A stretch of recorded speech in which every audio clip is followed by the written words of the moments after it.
This is KM Weiland, and you are listening to the 326th episode of the Helping Writers Become Authors podcast.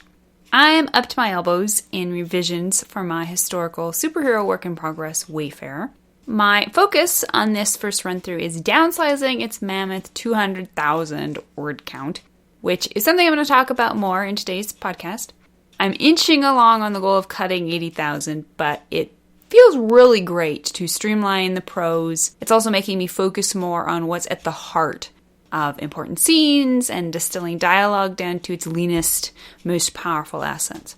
I'm also having fun going back to the beginning with these characters, especially my spunky 9-year-old pickpocket sidekick. I think she's quickly becoming one of my favorite characters ever.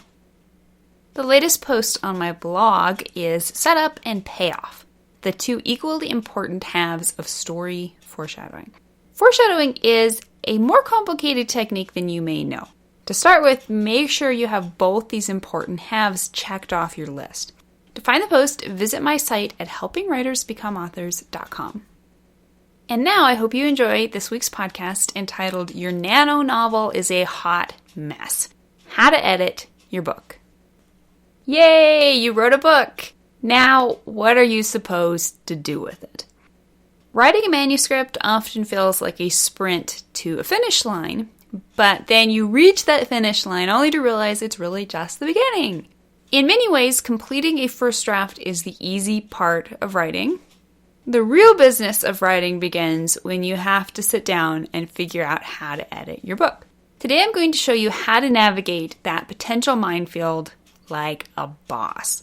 January is an apropos month to be talking about how to edit your book. For many writers, November was National Novel Writing Month, December was crazy, and now here we are in January, otherwise known as the month of good intentions and cold hard facts. It's back to business in January, which means you have to face down that ugly nano novel that you had so much fun with and figure out how to turn it into something that is a rock-solid story. Back in September, when I was prepping for a series of posts on preparing you to write a nano novel, I asked you what subjects you wanted me to write about. Mark Middlebrooks wins for the most memorable answer. He said, since I wrote my first novel, which I'm still wrapping up, I would like something like, your novel is a hot mess, how to save it. To which I told him that I'd probably have to steal that title. In my own writing, I wasn't nearly as speedy as all you nanoers. It took me all year to write my whopping monstrosity of a first draft for Wayfarer. But since I finished it at the beginning of December and am now diving into edits, I'm right there in the editing trenches alongside of you. So today, let's consider what it takes to skillfully edit your book into something publication-worthy. First thing we've got to talk about is the fact that editing and writing are really just two sides of the same coin. Writers sometimes approach them as if they're two different steps, and while they are, it's important to remember all the same principles apply to both. When it comes time to edit your novel, it's same song, second verse. With the exception of proofreading, there's nothing you're going to do or pay attention to during the editing phase that is any different from what you're trying to do while writing the first draft. Hopefully, you are aware of good story principles, structure, character arcs, showing versus telling, etc., all the way through the writing of the first draft. If so, it will make your job much easier during the editing phase. By the same token, now that you are editing, please don't feel you need some kind of secret editing sauce. The same principles and techniques you use while writing your book are going to be your tools while editing. The only difference is that during the editing stage, your brain is no longer cluttered with the desperate frenzy of getting those words out. Now you have the leisure and focus to concentrate on checking all these important story elements off your list. You should know this by now. I'm a planner. I outline everything, even revisions. The reason editing can sometimes feel so overwhelming is because we're looking at the big picture. That is, that sprawling, sloppy thing we lovingly call our novel, without breaking it down into smaller, actionable steps. Gaping slack-jawed at the entirety of your raw first draft is like looking at the feast provided Scrooge by the spirit of Christmas present and thinking you're going to have to eat it all at one gulp. I'm going to make this easy for you and tell you the first step: make a list. Write an outline, if you will, for everything you know needs checked, evaluated, or fixed in your current draft. Put plot-specific items in chronological order so you can address them scene by scene. Put overall considerations, which we'll get to in more detail in just one sec, and a master list, starting with the most important and working your way down to the fine details. Whenever I find myself overwhelmed by a necessary edit, the feeling is inevitably the result of lack of direction. Even ruthless critiques from beta readers become exciting when you have a plan for moving forward and making your story better. And what follows is by no means a complete list, in part because every book, indeed every draft, will have its own specific needs. But here's the basic master list of editing considerations that I focus on when diving into the choppy waters of a rough draft's first edit. Number 1, single out your tick words. Let's start with one of the smallest integers you're going to have to keep an eye out for during your edit, tick words. These are words or phrases you've overused. Some will be your own unique pet words, which get overused in pretty much everything you write. But you'll probably end up with some new words that you used to distraction only in this particular project. While writing a first draft, I keep a running tally of words I think I'm overusing. The list will get added to as I'm editing and as my critique partners and editors report back to me.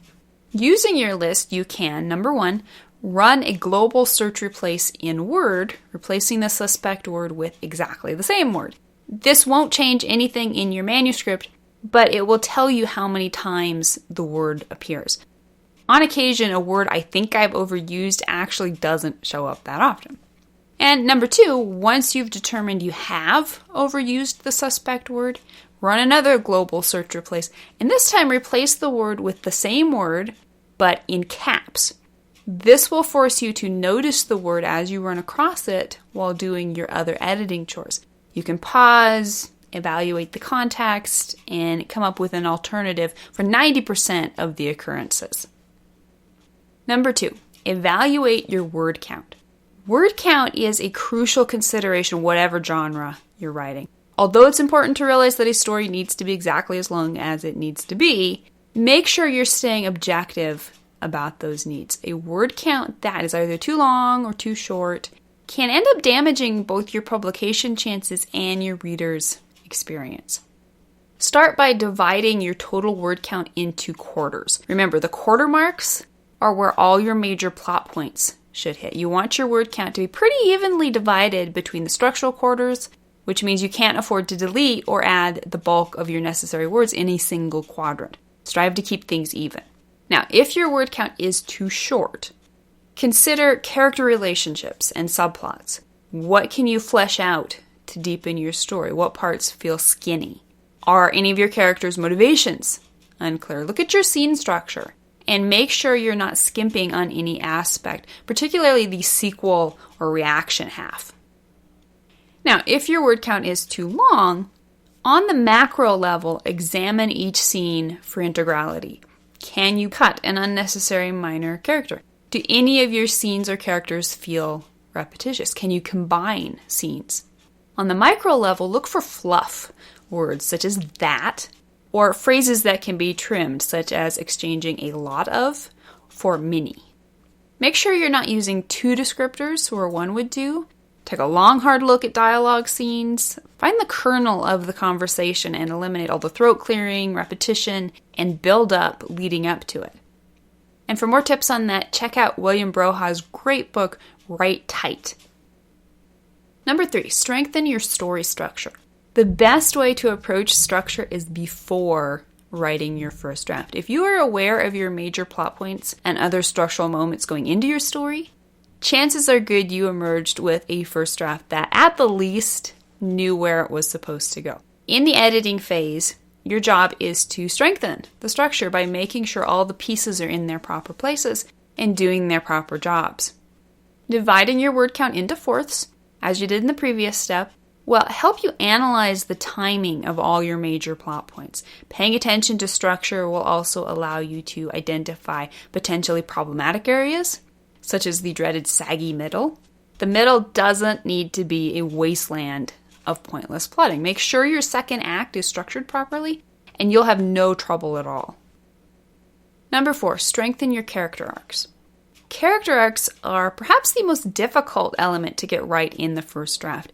Even if you've properly built the arcs to correspond with the plot structure, the actual progression of a character's inner growth can get downright messy on the page. So evaluate your characters in each structural section of the story to make sure he's at the right place in his arc. And if you're uncertain of the building blocks needed for a powerful character, be sure to check out my series of posts on the subject, which you can find in the left-hand column on my blog. Number 5, reinforce your theme.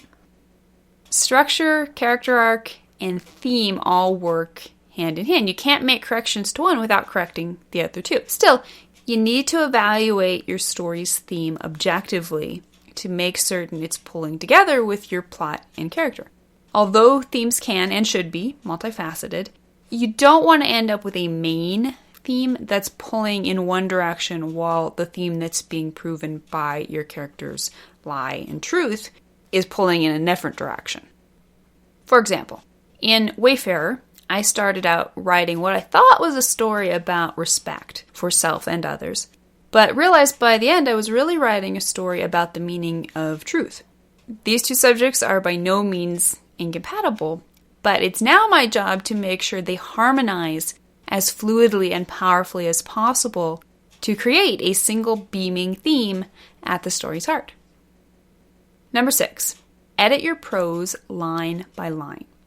Most of the above is concerned with macro content editing that will affect and direct your story as a whole. Only once you have the frame of your house erected can you concentrate on the interior decorating. But don't discount the decorating either. Great prose will set a book above its peers just as surely as great plotting. Don't just focus on correct grammar, spelling, punctuation, but on the rhythm and flow of your sentences and the appropriateness of your word choices. Evaluate every sentence, every word. Are they saying exactly what you need them to say? Number 7. Finally, you're going to want to go typo hunting. This is the last step, like sweeping up all the sawdust after building that house. Although you'll definitely want to correct any typo you spot during the previous steps, don't make a point of hunting them down until you finish with your big edits. There's no point in vacuuming if you haven't yet finished with the mess. I only do 2 or 3 dedicated proofreadings during the entire life of my book. Number 1, after my initial edits and before sending the manuscript to my critique partners and beta readers. This is a mercy proofreading, really, so they're not subjected to the sloppy remains of my own enthusiastic editing. I respect their time and don't want them to have to wade through simple mistakes I should have caught myself. Number 2, after my betas are finished with the book and I'm finished with their suggestions.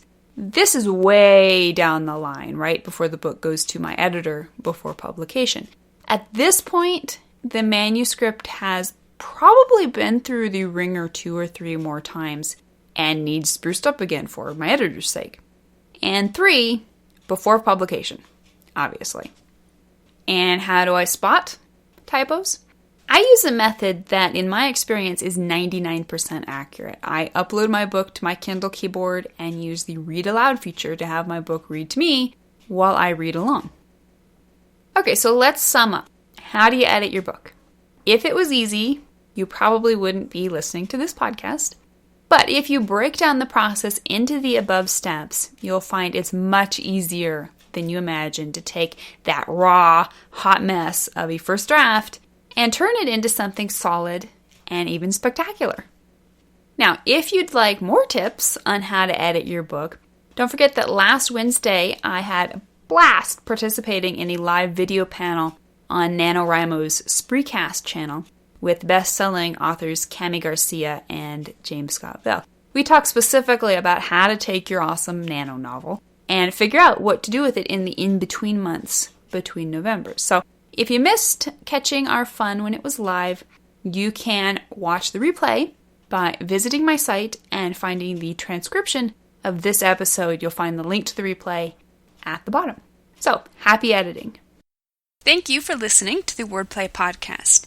To read a transcript of this episode, you can visit my website at helpingwritersbecomeauthors.com. And be sure to check back again next week.